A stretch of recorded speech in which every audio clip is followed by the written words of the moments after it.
Hi everyone, welcome back to my channel. तो आज हम पढ़ेंगे एरिस्टोटल थ्योरी ऑफ रेवोल्यूशन और साथ ही हम लॉ को भी ख़त्म कर लेंगे, theory of law and father of political science. वो नेक्स्ट क्लास में हम ख़त्म कर लेंगे। बस यही टॉपिक हमारे रहते हैं, तो वो आज एक दो वीडियो में हम ख़त्म कर देंगे। तो चलिए आज हम ये समझेंगे कि इसका मतलब क्या है थ्योरी ऑफ रेवोल्यूशन। एरिस्टोटल ने क्या किया है, आइडिया ऑफ रेवोल्यूशन बताया है।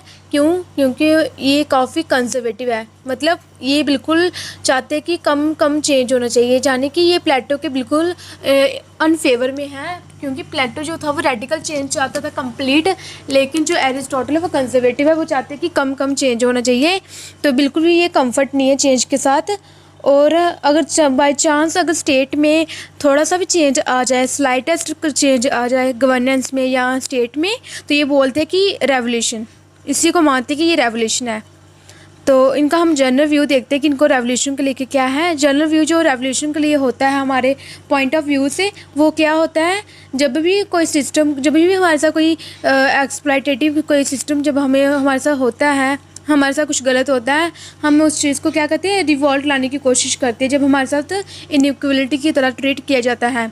तो वैसे भी इंडिया में हमने काफ़ी फ्रेंच रेवोल्यूशन भी देखे, हमने काफ़ी रेवोल्यूशन देखे कि किस उनके जो मेन कॉमन कॉज होते हैं वो इसी वजह से होता है कि कहीं ना कहीं वहाँ पे फीलिंग ऑफ इनइक्वलिटी है, वहाँ पे कभी ना कहीं किसी चीज़ का एक्सप्लॉयटेटिव हो रहा है, तो तभी रिवॉल्ट आने के ज़्यादा चांसेस हो जाते हैं। तो इससे क्या होता है कि जो सिस्टम है बिल्कुल वो पलट जाता है, पूरी तरह से पलट जाता है, और नॉर्मली ये वायलेंट चेंज हो जाता है। तो एरिस्टोटल ने क्या किया है, Aristotle has done exhaustive study on the causes of revolution. तो इन्होंने ओवरऑल स्टडी की है रेवोल्यूशन के पॉइंट ऑफ व्यू से। तभी इन्होंने 158 कॉन्स्टिट्यूशन की भी इन्होंने स्टडी की थी, और इन्होंने ओवरऑल जो है एंटायर स्टडी की है रेवोल्यूशन के कॉजेज के बेसिस पे। फिर इन्होंने क्या किया है, इन्होंने जर्नल एंड पर्टिकुलर कॉजेज जो है वो बताए, जो किसके रिलेटेड है, रेवोल्यूशन के। इन्होंने बताया कि जनरल और पर्टिकुलर क्या हो सकते हैं, तो वो हम देखेंगे अभी। तो what is the most common cause, revolution आने के लिए क्या क्या मोस्ट कॉमन कॉज हो सकते हैं।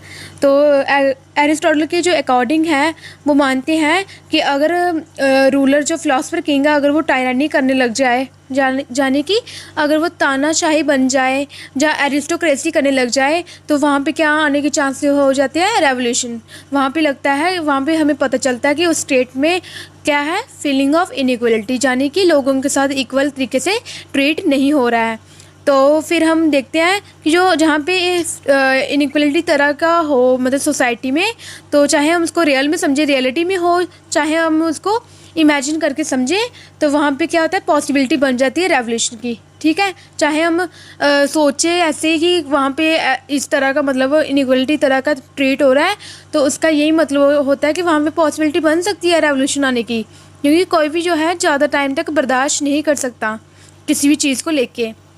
तो होता उनके साथ था, जो पुअर मैन होते थे, जो कॉमन मैन होते थे, उनके साथ ही जो था इनइक्वलिटी होती थी उनको फील।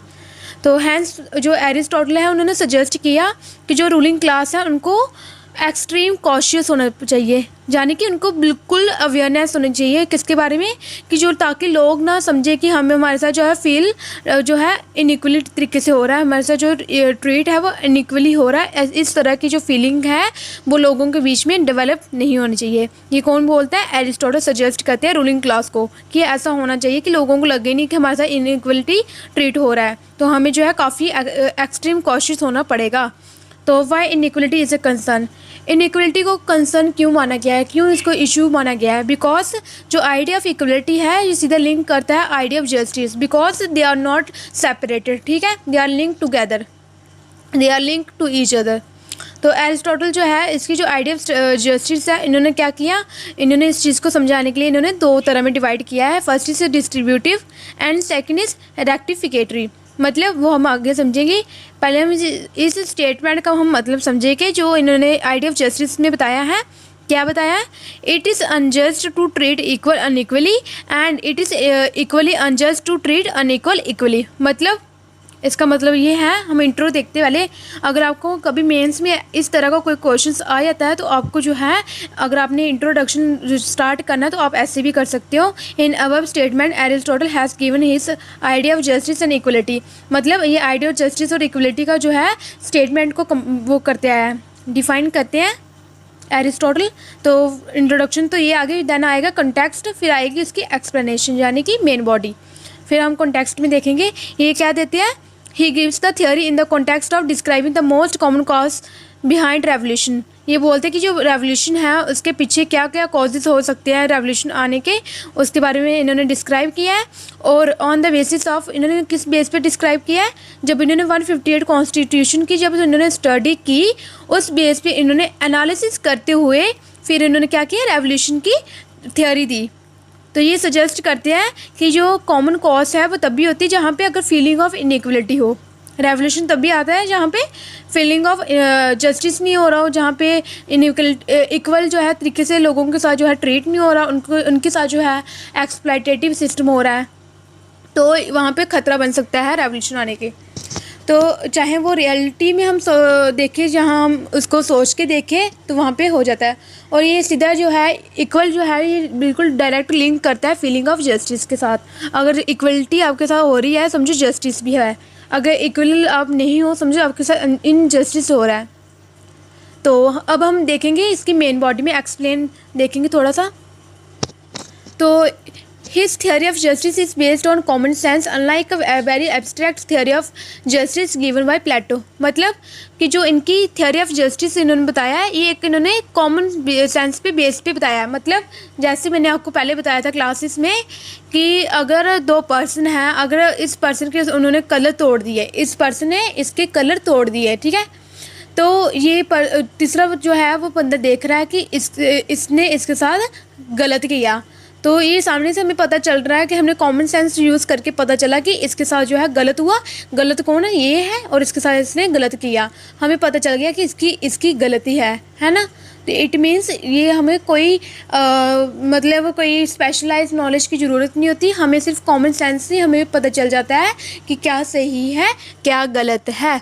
तो जो जैसे प्लेटो ने थियोरी ऑफ जस्टिस में बिल्कुल इमेजिनेशन के बेस पे उन्होंने थियोरी दी थी, तो ये बोलती कि हम उसकी तरह नहीं समझेंगे, क्योंकि थियोरी ऑफ जस्टिस को समझना समझो एक कॉमन सेंस आपके पास होनी चाहिए किसी चीज़ को जस्टिफाई करने के लिए। तो he discussed justice two dimensions. इन्होंने दो डायमेंशंस में जस्टिस को डिस्कस किया है। First is rectificatory and second is distributive. तो रेक्टिफिकेटरी का हम मतलब समझ लेते हैं, which is linked to the system of grievances redressal administered by courts. He gives the principle of proportionate, mean penalty should be in proportionate to harm done. इसका मतलब कि इन्होंने क्या इसको बताया कि जो इंसान जो है ये एक सिस्टम बनाया गया है कि लोगों के दुखों को दूर करना वो कौन करता है, मतलब गवर्नमेंट करती है, और जो कोर्ट्स है कोर्ट को भी मतलब कौन आपका दुख दूर करता है, कोर्ट जज करते हैं। जो जब आप कोई मतलब फाइल केस करते हो तो वो ये एडमिनिस्ट्रेट करते हैं। तो इन्होंने क्या किया है, इन्होंने प्रिंसिपल ऑफ प्रोपोर्शन दिए। इनका मतलब कि हमें जो है उतना ही हमें जो है पेनल्टी होनी चाहिए जितना हमने मतलब किया है, गलत किया है, ठीक है। हमें प्रोपोर्शनेट होना चाहिए, ऐसा नहीं कि दो पर्सन हैं तो ये रिच है ये पुअर है, तो इसने की चोरी, ठीक है, थेफ्ट किया, और इसने किया क्राइम किया, तो इसको जो है इसको क्राइम के हिसाब से अगर सज़ा दे दी, इसको बिल्कुल ना के बराबर दे दी, तो ये तो अनजस्ट है, ठीक है। हमें क्या करना चाहिए, प्रोपोर्शनेट, जिसने जितना किया उसके साथ उतना गलत करना चाहिए, मतलब उसके साथ उस हिसाब से उसको पेनल्टी करनी चाहिए। इसका मतलब ये है। एंड सेकंड इज डिस्ट्रीब्यूटिव, मतलब जो सीधा लिंक करता है distribution of resources, honour, awards etcetera. मतलब in this case also he gives the principle of proportionate justice. Proportionate justice can be called as social and public policy. मतलब इन्होंने बोला हुआ है कि जैसे ये 3 पर्सन है, ठीक है, इन्होंने 12th में मार्क्स जो है वो स्कोर किए 90%, 95%, इन्होंने किए 90% और इन्होंने किए 80%। अब गूगल आता है, ठीक है, गूगल इनको हायर करता है। तो जब इनको हायर करता है तो वो जो है इनकी जो सैलरी है वो डिसाइड होगी कि इनकी सैलरी जो है 5 जो है लाख में होनी चाहिए, इनकी 4 लाख में होनी चाहिए और इनकी 3 लाख में होनी चाहिए। ठीक है, डैट मीन्स ये क्या है, थ्योरी ऑफ, इन्होंने प्रिंसिपल दिया है किसका, प्रोपोर्शनेट जस्टिस। मतलब उनके उतने उनकी क्वालिटी के हिसाब से उनको साथ जस्टिस होना चाहिए। ठीक है, इस ये कहना था किसका, एरिस्टोटल का। लेकिन अगर देखो ये 3 पर्सन है, अगर गूगल इनको हायर करने आता है, इसके भी 95% है, इसके 90% है एंड इसके 80% गूगल हायर करने आता है, और इनकी तीनों की जो सैलरी है वो सेम अगर रख दे तो इस बंदे को लगेगा यार मैंने तो इन दोनों से अच्छे मार्क्स लिए थे, तो मैं क्यों नहीं ज़्यादा डिज़र्व करता, क्यों मेरे बराबर इनको सैलरी मिले। तो वो क्या करेगा, इनजस्टिस फील करेगा। ठीक है, और ऐसे ही ये इंसान सोचेगा कि हाँ मेरी जो है मुझे इतनी सैलरी मिल रही है लेकिन इसको इतनी मेरे बराबर क्यों मिल रही है, इसको कम मिलनी चाहिए, तो फिर मेरा क्या फ़ायदा इतने मार्क्स लाने का। तो ये क्या हो गया, इनजस्टिस। इसलिए एरिस्टोटल का ये मतलब था कि हमें जस्टिस तरीके से प्रोपोर्शनेट करना चाहिए। ठीक है, जिसको जितना जिसने किया है उसको इस तरह से उनको ऑनर्स करना चाहिए, अवार्ड देने चाहिए, रिसोर्सेज डिस्ट्रीब्यूट करना चाहिए जिसने जितना इनपुट किया है। तो डिस्ट्रीब्यूटिव जस्टिस को बोला गया है सोशल जस्टिस। इस तरह से हम सोशल जस्टिस भी कर सकेंगे एंड पब्लिक पॉलिसी। तो according to him the states should reward a person proportionate of contribution in the to the society. तो जितना उसने अपने सोसाइटी के लिए कंट्रीब्यूट किया उसी अपने हिसाब से जो है कंट्रीब्यूट करना चाहिए। ठीक है, उतना ही इसको मिलना चाहिए, उतना ही इसको एप्रिसिएशन मिलनी चाहिए, ज़्यादा ना कम, जितना उसने किया है उतनी तक। तो the person who work is more important for the society और टू गेट मोर। जो पर्सन जो ज़्यादा मतलब काम करता है सोसाइटी के लिए उसको ज़्यादा मिलना चाहिए। Hence he suggest that it is unjust to treat equals unequally which means the 2 persons having equal merit are to be rewarded equally. मतलब अगर 2 पर्सन की इक्वल मेरिट है, मतलब अगर दोनों पर्सन के जो है इक्वल मार्क्स आए हैं, ठीक है, वो दोनों जो है एक बराबर है, मतलब तो उनको जो है रिवार्ड्स भी उनको इक्वली तरीके से मिलना चाहिए। ऐसा नहीं कि इसको ज़्यादा मिल गया इसको कम, तो इस वजह से जो है जस्टिस नहीं होता उनके बीच में। तो he further says that he it is also unjust to treat unequals equally, मतलब which means the 2 persons who differ in merit। तो if state give equal treatment they are because to feel injustice. इसका क्या मतलब है, इस statement का ये मतलब है कि अगर 2 पर्सन है, ठीक है, अगर इनकी मेरिट की बेस पे अगर मतलब इनको बराबर मेरिट आई है, ठीक है, अब इनको हम मतलब कोई 40,000 जो है पे सैलरी दे और इनको आए दे हम 30,000 सैलरी, तो डैट मीन्स ठीक। अगर इनको भी 40 कर दिया जाए तो ये बंदा क्या करेगा, इनजस्टिस फील करेगा कि मैंने ऐसे इतना मैं डिज़र्व करता था, मुझे इसके बराबर क्यों मिली, यहाँ तो मेरी ज़्यादा होनी चाहिए, यहाँ तो उसकी कम होनी चाहिए। तो इस वजह से जो है उनके साथ ट्रीट जो है इक्वली तरीके से होना चाहिए, और इस इक्वली तरीके से भी उनके बीच में प्रोपोर्शनेट को देखते हुए, यानी कि जो प्रिंसिपल दिया है, principle of proportionate of justice. तो we can link this theory versus theory of slavery. According to him, some are masters by nature and some are slaves by nature. If masters and slaves are treated equally, this itself is injustice. इसका क्या मतलब है, इन्होंने जब theory of slavery दी थी, अगर आपने नहीं पढ़ा है तो आप मेरे क्लासेस में देख सकते हो, वो वहाँ पे मैं बता दूँगी, बताया हुआ मैंने कि वो थियोरी ऑफ स्लेवरी जो है वो क्या होता है। तो अगर आप खुद समझो, मास्टर मीन्स जो रूलिंग क्लास के पार्ट हो, ठीक है, जो रिच क्लास के पार्ट हो उनको बोलते हैं मास्टर, और स्लेव मतलब जो उनके काम करते हैं। ठीक है, अगर मास्टर और स्लेव जो है ये दोनों एक बराबर जो अगर ट्रीट होने लग जाए तो मास्टर को लगेगा कि मेरे में इतनी क्वालिटी है, मैं इतना हूँ, तो मेरे जितना इसको क्यों ट्रीट किया जा रहा है, तो इसको क्या होगा, फील इनजस्टिस। तो ठीक है, इस तरीके से बोला गया है कि खुद ना अपने आप जो है इनजस्टिस तरीके से आ जाता है, इतना भी नहीं होना चाहिए, मतलब इतना भी इक्विवेलेंट नहीं होना चाहिए कि कहीं ना कहीं दूसरे बंदे को इनजस्टिस फील हो। जिसने जितना है, जो जितने लेवल पे है उसको इतना ही ट्रीट करना चाहिए, तब इसका क्रिटिकल इवेल्युएशन होता है। तो Aristotle theory of justice is actually the justification of injustice. ठीक है, इन्होंने अपनी जो थ्योरी ऑफ जस्टिस बताया, असल में उन्होंने क्या किया, इनजस्टिस को जस्टिफाई किया है। हमने जो भी पढ़ा हमने जस्टिफाई देखा ना, जो जस्टिफिकेशन दिया कि किस किस बेसिस पे इनजस्टिस जो है वो होता है, उस चीज़ पे इन्होंने इवेल्युएट किया है, एक्सप्लेन करके बताया है he believes that merit should be the principle of distributive justice. तब भी मैरिट जो है सिस्टम रखा गया है कि जितने मैरिट होगा, जितने लेवल का होगा, तो उसको उस तरह से डिस्ट्रीब्यूटिव जस्टिस होना चाहिए। जब हम एग्ज़ाम देते हैं तो उसमें क्या होता है, एग्ज़ाम में मतलब हमारे जब मार्क्स आते हैं तो हमें भी उस पोजीशन में रखा जाता है, जितने मतलब वही मेरिट को देखते हुए हमें भी उस पोजीशन में रखा जाता है कि जो सबसे टॉप में होगा उसको फर्स्ट में रखेंगे, जो उसके कम होगा उसको सेकंड में रखेंगे, एंड सो ऑन। ठीक है, तो इस तरीके से जो है जस्टिस होनी चाहिए, ताकि कोई जो है नो वन इक्वली जो है unequal, no one feeling is equal unequal. तो however according to contemporary scholars merit is flawed argument, there link between merit and opportunity और सर्कमस्टांसिस। तो जो मॉडर्न स्कॉलर्स थे उन्होंने मेरिट को फ्लॉड आर्गुमेंट बोला, और ये बोलते कि जो मेरिट और अपॉर्चुनिटी है ये लिंक बिटवीन करती है एक दूसरे से। इन सोसाइटी में like India they have been massive inequalities and injustice in certain sections of society.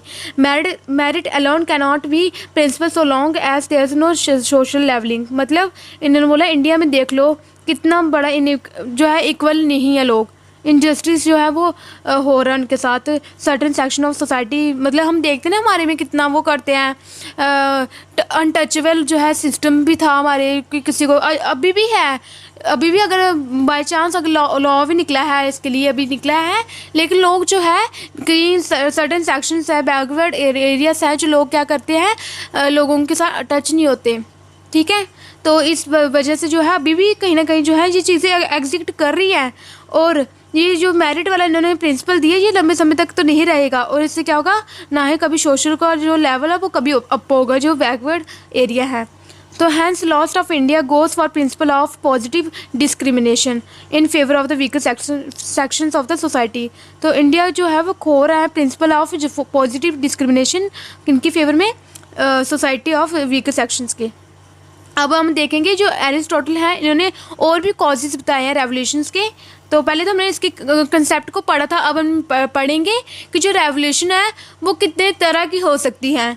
तो रेवोल्यूशन जो है वो दो तरह की हो सकती है, और दो तरह में उन्होंने सोल्यूशन भी बताए हैं। ठीक है, एक तरफ इन्होंने कॉजेज बताए हैं, तो कॉजेज में दो तरह की होती है, एंड सेकेंड इज सोल्यूशन बताया उन्होंने कि इसको कैसे हम मेज़र करें, कैसे इनके साथ हम डील करें। तो फर्स्ट इज़ पर्टिकुलर रिजीम, यानी कि स्पेसिफिक सिचुएशंस। रिजीम्स का मतलब होता है सिस्टम हो गया, रूल्स हो गया, ठीक है, तो रूलिंग हो गया, रूल करना।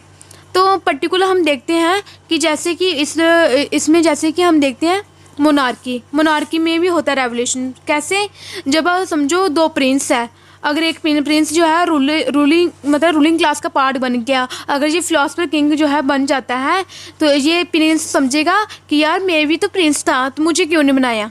इस वजह से क्या हो सकता है, फैमिली कॉन्स्पिरेसीज हो सकता है। समझ रहे हैं ना, फैमिली कॉन्स्पिरेसीज यानी कि फैमिली में साजिश हो सकती है किसी भी तरह से, जैसी जो है वो क्रिएट होने लग जाती है, अपने में ही होती ना कभी हम देखते हैं अपने ही फैमिली मेम्बर में जैसे क्रिएट हो जाती है, इस वजह से कि मैं भी इतना था, इसके साथ क्यों इतना हुआ। तो ये हमारी होता ही है। फिर सेकंड इज, इस वजह से भी रेवोल्यूशन जो है आ जाते हैं, कभी ना कभी बंदे को लगता है कि इस चीज़ को ख़त्म करना चाहिए। तो फिर सेकंड इज एरिस्टोक्रेसी और ओलिगार्की। आपको मैंने समझाया था कल पिछले क्लास डिटेल में कि ओलिगार्की क्या होता है, एरिस्टोक्रेसी क्या होता है। एरिस्टोक्रेसी तभी होता है जब फ्यू रिच लोग, यानी कि कुछ जो है अमीर लोग जब रूलिंग क्लास का जब पार्ट बनते हैं, तो अगर वो अपने सेल्फ इंटरेस्ट के बारे में सोचे, यानी कि वो करप्शन कर रहे हैं, तो उनको वो किस में आ जाएंगे, किस कैटेगरी में, ओलिगार्की। समझिए, समझो वो ओलिगार्की जो है वो उनको माना जाता है। ठीक है, तो conspiracy bye poor, because poor will not trust rich ruling class. समझ गए, ये मैंने आपको पिछले क्लास में भी अच्छे से समझाया था। ऐसा क्यों, क्योंकि कॉन्स्पिरेसी करेंगे पुअर लोग, कन्फ्लिक्ट करेंगे, क्योंकि जो पुअर लोग हैं वो रिच लोग पे विश्वास नहीं करते, जो रिच लोग रूलिंग क्लास का पार्ट है। बिकॉज रिच लोग जो है वो एरोगेंट होते हैं, वो समझते हैं कि हम मतलब बिल्कुल पैसे वाले हैं, हम कुछ भी कर सकते हैं, तो इस एरोगेंट के चक्कर में वो क्राइम भी कर सकते हैं। ठीक है, जब किसी के पास एक्सट्रीम पैसा आ जाए तो आपको पता है उसका दिमाग ख़राब होने में 1 मिनट नहीं लगता, उसी तरह अभी भी हम कई सेलिब्रिटी देखते हैं कि उनके पास इतना पैसा होते हुए फिर भी वो कहीं ना कहीं इलीगल तरीके से जो है वो काम कर रहे हैं। अभी भी लेटेस्ट न्यूज़ में आपने सुना होगा कहीं अपडेट। तो इस तरीके से जो है ये लोग क्या बन सकते हैं, ओलिगार्की, इसलिए पुअर लोग इन पे विश्वास नहीं कर सकते। डेमोक्रेसी तरीके से भी रेवोल्यूशन आ सकता है। कैसे? जब रूल ऑफ मैनी पुअर यानी कि इग्नोरेंट लोगों का जब रूलिंग हो रहा है तो वहाँ पे रिच लोग जो है वो पुअर के अगेंस्ट कॉन्स्पिरेसी करेंगे, उनके खिलाफ साजिश करेंगे, उनको मारेंगे या कन्फ्लिक्ट करेंगे। तो ऐसे रिवॉल्ट आने के चांसेस हो सकते हैं। मतलब कि जो अगर डेमोक्रेसी तभी कोई वो करेगा जो पुअर लोग हैं, बिकॉज अगर पुअर लोग हैं तो जाहिर सी बात है वो इग्नोरेंट है, उनके पास नॉलेज नहीं है। जब उनके पास नॉलेज नहीं होगी तो वो स्टेट को कैसे रन कर सकते हैं। और एक तो बात, जो पुअर लोग होते हैं वो एक्सट्रीम पॉवर्टी होती है उनके पास, ठीक है, और वो क्या सोचेंगे अपने सेल्फ इंटरेस्ट के बारे में। जब वो सेल्फ इंटरेस्ट के बारे में सब वो सोचने लग जाएं तो फिर वो भी इस तरीके से जो है रिवॉल्ट होने लग जाते हैं। ये फिर रिच लोग भी इन पे विश्वास नहीं कर सकते, इसलिए ये काफ़ी कंजर्वेटिव थे। इन्होंने क्या किया, मिडिल क्लास का जो है उनको ज़्यादा इन्होंने फोकस किया कि मिडिल क्लास लोगों को करना चाहिए, क्योंकि इनको लस्ट नहीं होती, बिकॉज इनके पास एजुकेशन भी होती है और ना ही ये ज़्यादा पुअर होते हैं, ना ही ज़्यादा पॉवर्टी होती है और ना ही ज़्यादा रिच होते हैं। इसलिए ये क्या होती है, मिडिल होते हैं। गोल्डन मीन का ये रास्ता चुनते हैं कि middle class is appropriate for polity for govern the state, ठीक है। तो इसलिए इन्होंने अपनी पॉलिटिक्स की बुक में भी बताया कि अगर आपको अच्छी सी राजनीति चलानी है पॉलिटी, तो मिडिल क्लास को आपको जो है एम्फसाइज करना चाहिए। अब हम जनरल क्लास देखेंगे। दो तरह के कॉजेज थे ना, एक पर्टिकुलर, सेकंड इज जर्नल। तो पर्टिकुलर देख लिया, अब हम देखेंगे जर्नल। तो जनरल कॉजेज में हम देखते हैं the most common cause is inequality. मतलब जनरल कॉजेज में हम देखते हैं जब किसी के साथ इक्वल तरीके से जब कोई ट्रेट नहीं हो रहा हो तो वहाँ पे पता चल जाता है कि ये इनइक्वलिटी हो रहा है उनके साथ, ठीक है। Second is universal passion for power privileges. मतलब जो यूनिवर्सल का जो पैशन पड़ जाता है ना पावर के लिए, ये हमारे पास पावर एंड प्रिविलेजेस होने चाहिए, ठीक है, उस वजह से भी हो जाता है। ये कौन सोचते हैं? रिच लोग। Third is over reach of ruling class. जो रूलिंग क्लास के लोग होते हैं वो क्या सोचते हैं, हमें और ऊंचा जो है होना चाहिए, अपने पद से भी ऊंचा होना चाहिए, उस वजह से वो कहीं ना कहीं करप्शन भी लग जाते हैं करने। Fearlessness and corruption of the ruling class. जो रूलिंग क्लास के लोग होते हैं उनके बीच में डर भी खत्म हो जाता है और वो करप्शन करने लग जाते हैं, इस वजह से इनइक्वलिटी आ सकती है। एक्सट्रीम इनइक्वलिटी होना इनकम एंड वेल्थ का। मतलब जैसे कोई रूलिंग क्लास का पार्ट है और जो कॉमन मैन या पुअर मैन है, इनकी इनकम एंड वेल्थ और इनकी income and wealth that are so much different from each other, ठीक है। तो ये काफ़ी ज़्यादा जो है डिफरेंट होगी, तो इस वजह से जो है इनइक्वलिटी आ सकती है इनकी इनकम एंड वेल्थ में। Rivalries among different sections. मतलब डिफरेंट सेक्शंस में क्या हो सकता है, विरोध हो सकता है इनके खिलाफ भी, इस वजह से रेवोल्यूशंस भी आने के जनरल चांसेस रहते हैं। तो इसका उसके बाद सडन इनफ्लो ऑफ फॉरेनर्स। अब आप खुद सोचो, जब हमारी सोसाइटी वीक हो, वल्नरेबल हो, कमज़ोर हो, ठीक है, तो फिर इससे क्या होगा, जो बाहर के फॉरेनर्स हो गए उनको जब अटैक करने में, उनका जो सडन फ्लो आना हमारे स्टेट में, हमें फूल बनाना और वहाँ से जो है रिसोर्सेज इकट्ठा करके ले जाना या वहाँ पे बिजनेस क्रिएट करना, तो खुद समझो कि वो हमारी स्टेट के लिए काफ़ी हार्मफुल रहेगा। फॉर एग्जांपल आपने देखा ही है हमारे इंडिया में ब्रिटिश कैसे आए थे, बिकॉज हमारी जो इंडिया थी वो भी एक इसी तरह की फेसिंग सिचुएशन देख रहा था, ठीक है, तो इसलिए सडन इनफ्लो आया और हमारी इंडिया भी काफ़ी जो थी वहाँ पे रिसोर्सेज भी काफ़ी अच्छे थे, खासे थे, ठीक है, काफ़ी तरह के। तो जहाँ पे वो क्या करते थे, उन्होंने बिजनेस सेटअप कर लिया, ऐसे ऐसे उन्होंने हमारा जो था पूरा कारोबार उन्होंने ले लिया, हमें मतलब बहला फुसला के। तो उन्होंने राजा को भी नहीं माना, एंड में होके कितना रिवॉल्ट हुआ था, है ना, ब्रिटिश कितना उनके अगेंस्ट कितना रेवोल्यूशन आए थे, देखा था ना। बिकॉज ये इनका इन्फ्लो जो आया था, जब इनका इन्फ्लो आ जाता है समझो वहाँ पे रेवोल्यूशन आने के चांसेस हो जाते हैं। तो रूलिंग क्लास जो है ये इग्नोर करते हैं अगर ये कुछ चेंजेस को, छोटे छोटे चेंजेस को, जैसे इनइक्वलिटी है, इनजस्टिस है लोगों के साथ हो रहा है, अगर इन चीज़ों को अगर ये इग्नोर करने लग जाए तो वहाँ पे ना रेवोल्यूशन आने के चांसेस हो जाते हैं, थोड़े थोड़े से ही ज़्यादा होता है। तो अगर स्टेट जो है एक भी तरीका है, जैसे कि अगर स्टेट है वो अगर वो रिवार्ड दे रहा है, उस चीज़ को अवार्ड दे रहा है, जो डिज़र्व ही नहीं करता तभी भी रेवोल्यूशन आ सकता है। अगर जो डिज़र्व भी करता है उसको अगर रिवार्ड ना मिले तो इस चीज़ से भी क्या है, रेवोल्यूशन आ सकते हैं। तो disproportionate increase in any aspect of any state. तो इस वजह से क्या हो जाता है, डिसप्रोपोर्शनेट, यानी कि जो प्रोपोर्शनेट होता है, जो मतलब डिस्ट्रीब्यूशन होता है उस, तो अगर वो प्रॉपर तरीके से ना हो तो उसमें अगर वो प्रोपोर्शनेट अगर वो इस तरह से बढ़ जाए, जो डिज़र्व करता है उसको मिले नहीं, जो नहीं डिज़र्व करता उसको मिले, कोई भी मतलब आस्पेक्ट, यानी कि कोई भी स्कोप में, कोई भी चीज़ में, तो स्टेट में, तो वहाँ पे रेवोल्यूशन आने के चांसेस मोर हो जाते हैं। तो इसलिए हमें ये चीज़ अवॉइड करना चाहिए, जो रूलिंग क्लास है उस चीज़ को जो है वो करना चाहिए। Major to deals with revolution. अब रेवोल्यूशन के साथ क्या क्या मतलब स्टेप्स है जो हम उसके साथ डील कर सकें। तो फर्स्टली से स्टेट को जो है सिटीजन्स के बीच में मतलब एक मतलब उस चीज़ को कल्टिवेट करना चाहिए कि उनके बीच में एक ओविडेंस तरीके से उस चीज़ का पालन करे। इस तरीके से उनको होना चाहिए, स्टेट को करवाना चाहिए सिटीजन से कि उनको कुछ ऐसा प्रोवाइड करे कि उनको उनके लॉज को माना पड़े। ठीक है। Second is state should educate citizen in civics virtues. मतलब स्टेट जो है उनको मॉरल वैल्यूज़ देनी चाहिए, उनको पढ़ाना चाहिए, क्योंकि अगर सिटीजन्स को मॉरल वैल्यूज़ हो वो कभी भी गलत नहीं करेंगे और कभी भी इनइक्वलिटी तरह नहीं हो सकता। ठीक है।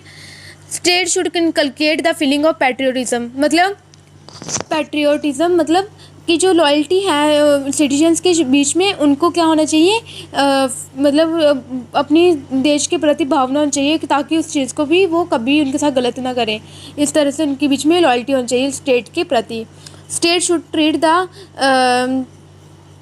Cause giving rise to revolutions. मतलब स्टेट को जो है रेवोल्यूशन को, अगर रेवोल्यूशन बढ़ रहा है तो उस जो कॉजेज़ हो रहे हैं उस चीज़ के साथ ट्रीट करना चाहिए। क्या क्या कॉजेज़ है जिस वजह से अगर वो हो रहा है, रेवोल्यूशन हो रहे हैं, तो उस चीज़ के साथ डील करना आना चाहिए। ये कौन बोलते हैं, एरिस्टोटल बोलते हैं।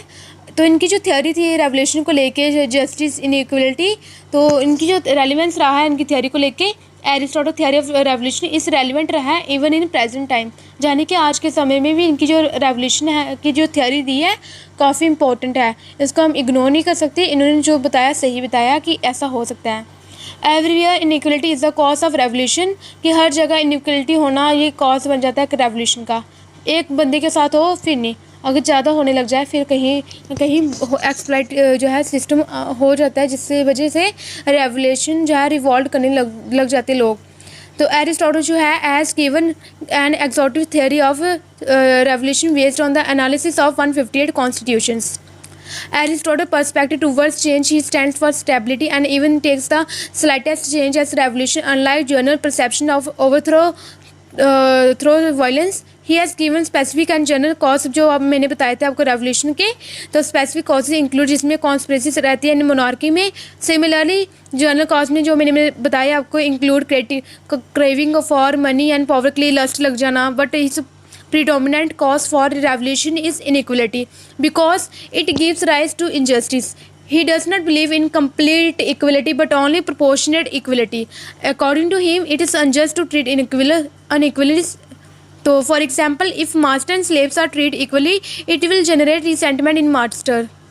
अगर ये दोनों जो हैं ट्रेड इक्वल हो जाए, इसका स्टेटमेंट का मैंने आपको अच्छे से मतलब बताया कि अगर मास्टर एंड स्लेव जो है इक्वल तरीके से अगर वो ट्रीट हो, मतलब उनके साथ करें, तो मास्टर को क्या लगेगा, उनके दिल में भावना आ जाएगी कि हमारे साथ जो है इनजस्टिस हो रहा है। तो इसका जो है क्रिटिकल इवैल्यूएशन होता है। We may disagree with Aristotle conception of equality and justice, but we cannot ignore Aristotle's view that inequality has the principal and universal cause behind our revolutions, whether it is a French Revolution, Russian Revolution, Chinese Revolution or Arab Spring. तो ये इन्होंने जब इनका critical evaluation हुआ तो ये जो इन्होंने इक्वलिटी और जस्टिस के जो कंसेप्ट बताए, हम इस चीज़ से एग्री हो सकते हैं, लेकिन जो इन्होंने जो आगे उनके प्रिंसिपल रखे, जो बताए हैं कि जो क्या क्या कॉजेज़ हो सकते हैं रेवोल्यूशन आने के, तो वो काफ़ी जो है इंपॉर्टेंट है, हम उस चीज़ को इग्नोर नहीं कर सकते। जैसे कि फ्रेंच रेवोल्यूशन आई थी तो उसके पीछे भी कहीं ना कहीं इस तरह के कॉजेज़ रहे हैं, रशियन रेवोल्यूशन के पीछे भी ये रहे थे और चाइनीज़ के भी, एंड अरब स्प्रिंग में। तो ये रहा था हमारा थ्योरी ऑफ रेवोल्यूशन, पूरा कंप्लीट करवा दिया। क्या क्या क्वेश्चन बन सकते हैं वो मैंने आपको बता दिया। फर्स्ट स्टेटमेंट जो थी मैंने आपको अच्छे से समझाया, एंड सेकंड भी ये, अगर आप वो भी लर्न करोगे अगर तो आप इस स्टेटमेंट का आंसर भी दे सकोगे मेंस एग्ज़ाम में। अब हम नेक्स्ट क्लास में पढ़ेंगे एरिस्टोटल ऑन लॉ अगर हमने अभी स्टार्ट कर दिया तो फिर क्लास लंबी हो जाएगी, तो हम अभी क्लास में हम पढ़ा लेते हैं। यही हमारा लास्ट टॉपिक है, Aristotle on law and father of political science. जब ये हो जाएंगे हमारा एंशिएंट पॉलिटिकल जो है थॉट बिल्कुल जो है अच्छे से कंप्लीट हो जाएगा। फिर हम करेंगे मॉडर्न पे आएंगे, उसमें हम मैकियावेली वगैरह वो करेंगे। तो अगर आपको अच्छा लगे तो ठीक है, अगर आपको समझ नहीं आए तो आप मुझे पूछ सकते हो कमेंट बॉक्स में। तो सब्सक्राइब कर देना मेरे चैनल को, लाइक शेयर कर देना। Thank you.